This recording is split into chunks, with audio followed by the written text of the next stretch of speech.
Why, hello there, old sports. Mascot Horror is a subgenre with many mixed opinions formed around it. On top of all of that, many people are simply just feeling fatigued at the overexposure of the subgenre, especially considering that many entries are very blatantly made for an attempt at pure profit above all else. Then again, you could also argue that the only ones you really see covered in media are the bigger ones, some of which are good, others of which are not. And, to be honest, there's probably many fine mascot horror games that just fall through the cracks, because people are focused on the famous ones that are either famous for being really good or really bad. If you're curious about my own opinions on the subgenre, I'd say that I really want to love it, but it feels like 70% of the games within are doing their best to make me hate it. Now, obviously I'm being a bit hyperbolic here, but I do feel like every time I get really invested in a mascot horror game, it tends to let me down at a crucial moment. Now, this is even more frustrating due to the fact that it's not like there's only one or two companies making mascot horror games, but many big and small developers are all trying their hands at making one, or two, or three, or four, or how many Garden of Banban games are there? Blatant cash grabs aside, just like any other genre or subgenre, many mascot horror games follow or use similar tropes. Off the top of my head, the most common trope in mascot horror is probably the ending chase. Now, what I mean by that for clarity is that at the end of a chapter or just a major section of the game, you have a chase where you must escape from an enemy that has been, chasing you throughout the whole section or chapter, etc. A few examples of this are the chapters of Poppy Playtime, where pretty much every one of them ends with you getting chased by that chapter's big bad, and Bendy and the Ink Machine's first chapter, is what I would say if there was actually any threat in that sequence, but that's besides the point. No, there are other tropes I'd like to discuss today, one of which is hidden within another, but both are infuriating to me all the same, and I truly believe they are some of the worst tropes in mascot horror.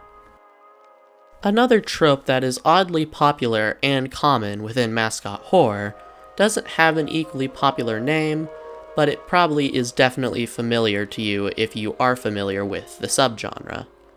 I'm going to lay out a scenario, and I want you to think of any specific game that fits these criteria. Your character is called to a location by their own curiosity, and maybe that curiosity was sparked by a letter from someone else, but ultimately it doesn't matter. Our hero or protagonist returns to said location after years from their last visit, and finds something dark lurking within the halls, whether that be physical or metaphorical. And by the end of the first leg of their journey, they are pulled deeper into the bowels of the land. But as the game goes on, they get pulled further and further in, until the ending where things happen that aren't really relevant for this. Anyways, while I was writing that section, I had two games in mind, and I wouldn't be surprised if you did as well. Both Bendy and the Ink Machine and Poppy Playtime have very similar beginnings, but ultimately for this discussion, I think another thing they share in common is more interesting. And just due to the fact that these games are very popular within the mascot horror subgenre, when people take inspiration from them, they'll also sometimes take inspiration from the tropes these games use. So, even if these are the two biggest examples, the fact they are the biggest examples means other will follow in their footsteps. I am not the first, nor will I be the last to point out how ridiculous it is that these random entertainment companies have buildings that descend as deep into the earth as Aperture Science does. Now, in Bendy's case, it's a bit more forgivable considering the weird reality the game takes place in is purposefully abstract and just kind of vague on what's a time loop, what isn't, etc, etc. But in Poppy Playtime, it very much feels a bit more absurd, especially since that game focuses on spectacle above all else, so they'll have spectacle in the environment, but if you actually think about it for a few seconds, it starts to become more and more ridiculous. But while most people are focused on picking apart the logistics of how a failing toy company has the resources to build a compound that goes hundreds and hundreds of feet deep, my mind is focused on both that and something else. At the start of Poppy Playtime and Bendy, you are given a goal in the location that you are sent to explore. But something that is unsaid is what we intend to do after we achieve whatever goal we are here for. Now, for horror in general, it is very common for the protagonist to not escape the corner of the world in which the story takes place.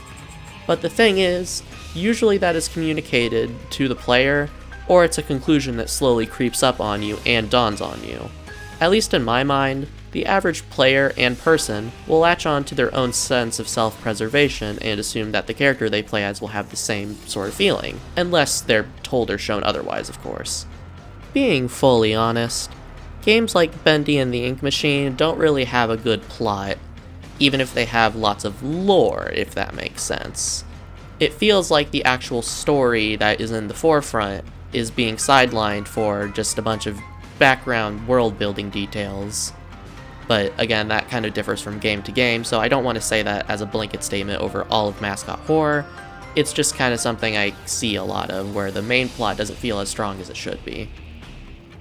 It doesn't really feel like anyone is growing or changing, but instead the game almost feels like a mix between an amusement park ride and a haunted house. I feel like you kind of just go between spooky spectacle to spooky spectacle, getting little tidbits of world building here or there, before you get smacked in the face by the ending trying to quickly wrap everything up before the game concludes. So when you keep delving deeper into the earth or building you're in, combining that idea with the fact that nothing is really happening in the main story beyond X minor antagonist dies for most of the runtime, and it's kinda hard to feel like there's a point to all of it. On top of that, most Mascot Horror protagonists don't really feel like they have much character or much drive to actually stay and solve the problems you're being given. Because the thing is, I feel like lots of times you can ask the question of why is my character here, and you can't really get a good explanation for it. Sometimes it feels like that the character is just getting strung along by the plot, or just being told what to do by the main characters that you can definitely buy a plush of after you're done playing the game. And it just feels like they don't really feel like they have much autonomy, and neither do you as the player. But again, that's more of a game design issue, I guess. Now again, horror is no stranger to downer or straight up horrifying and depressing endings. But the thing is, those horrors are given meaning by stakes, and our connection to the characters, and how they connect to the world. But the thing about that is, like I said, we don't really get many interesting characters in Mascot Horror. Really, the only characters who actually get to be characters in these games are the primary villains. Sometimes it just feels like the other characters in the games are kinda just there to interact with or bounce off of the villain, but they don't really feel like they have their own arcs, and heck, neither do the villains most of the time. Most of the stuff I feel like lots of people associate with various Mascot Horror characters are ultimately just headcanon. There's little to no evidence in the text or games themselves to actually support that. People kind of just have a vibe, and then go off of that, and then those fan works get popular, and then people start taking that as gospel, when really, again, it was kind of just never in the actual material itself, but rather the fans, if anything, should be getting credit for that. But again, that's just my opinion. Yeah, you can probably guess that your player character won't get out after a certain point, but in my opinion, it doesn't feel like it's usually ever earned. For example, the game Fear and Hunger involves you delving deep into the titular dungeons of Fear and Hunger, and while you are going in with a goal, it's pretty much stated that it's a mission you have little chances of succeeding in or coming back from. It's more of a final desperate Hail Mary. But as you go deeper in, it's stated that things are even worse than expected, and even as soon as only a third through the game, your character starts to think that they may have delved too deep already. The whole game revolves around the ideas of suffering and cruelty. Hell, the best ending of the game involves you basically killing a god that embodies passive nihilism, and replacing it with a god that takes all the suffering you've been dealing with the whole game, and using it to push forwards, and just advance humanity through the fear of pain and suffering. You go in expecting to die, and you do fight and suffer, and while you do end up dying in the end, at least it meant something, and your sacrifice was for something greater than yourself. It shows growth in your character going in with a ultimately probably selfish goal, and ending in a place where you're giving up your own life for something bigger than yourself. Those ideas don't necessarily apply to games like Bendy and the Ink Machine. And while Poppy Playtime hasn't concluded yet, if the protagonist does end up biting the big one in the final hour, I am very confident that it will not feel conclusive or satisfying, or it will probably just feel generally hollow. The difference is obviously execution, and let's be honest, regardless of what you find scarier, a game like Fear and Hunger has a much more dreadful atmosphere compared to a game like Poppy Playtime, so it's easier to pull off that desolate, hopeless feeling that makes those types of endings work. Like I mentioned earlier, sometimes Mascot Horror games just feel like an amusement park ride mixed with a haunted house, and like most amusement park rides, usually selling you something is part of the goal, if not the main goal. So it feels like some Mascot Horror games don't focus too much on making a memorable story with interesting characters, because they're too busy dragging you around the spooky building showing you all the mascot characters that you can go buy in plush form once you finish the game. Maybe I'm being too cynical, and I usually hate dumbing down a piece of art into just a plan to make money, and I also hate assuming others do the same. But sometimes when I see these huge roadmaps for Mascot Horror series, it's just a thought that creeps up in the back of my mind. I really do want to like Mascot Horror, and I just hate this trope of feeling like everything you do is ultimately meaningless and for nothing because you're just going around to spooky locations, just seeing giant spectacle moments, moving on to the next, rinse and repeat until the end, where a slightly bigger and more spectacle-based event happens.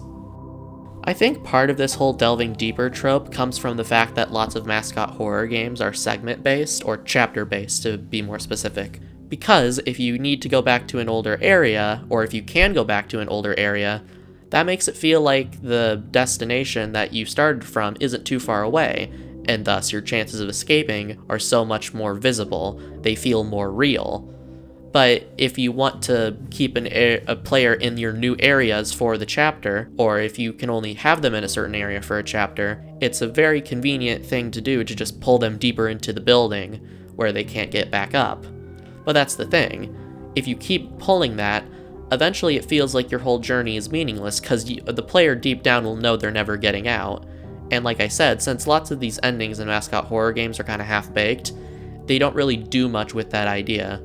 Some of the stories I really like end with the main character dying, or it feels like their actions weren't all that meaningful.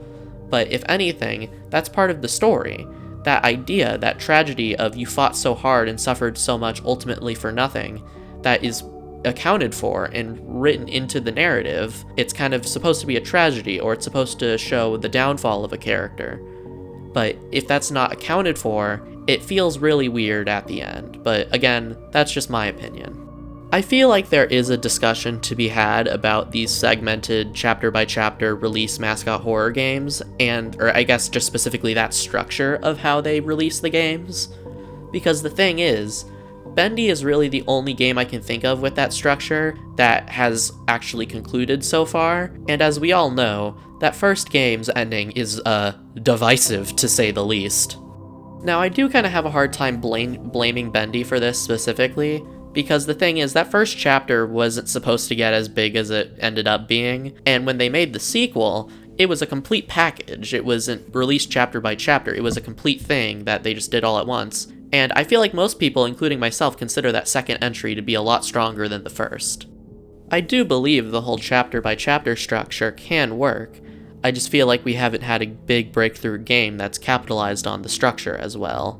Because I feel like that, and again, sorry to get back into the whole, oh, they're just doing this for money angle, because I really do hate it. But I feel like something like Poppy Playtime didn't necessarily look at Bendy and go, oh, that was a good structure to release a game in, because it really wasn't. But I feel like they might have realized that, hey, this makes it a lot easier to merchandise things. And I don't want to say that that's their only goal, because that would be really rude of me. But, I mean, come on, that's not something they didn't think of, or they weren't aware of. Again, I'm not saying that's their only reason, I'm just saying, if you want to make money off of a series, it's a pretty convenient structure. Well, with that, I think I'm officially starting to get completely off track, so I think now would be a good time to end the video. I have some really big projects in store, and since it's been about a week or two since I've released a video, and I had this idea on my mind, I thought I would just make a somewhat short video before delving deep into a very big project. So, hopefully you guys will stick around for that. Thank you all for watching this video today and sharing some of your time with me. It means the world. I'd also, of course, like to thank my financial supporters on Patreon and YouTube memberships, Golden1, Somebody, Wally73, Sven Biscuit, and Amarin98. Thank you so much for your continued financial support. It really does help. With all that being said, I hope you all have a good day, and I'll see you on the flip side.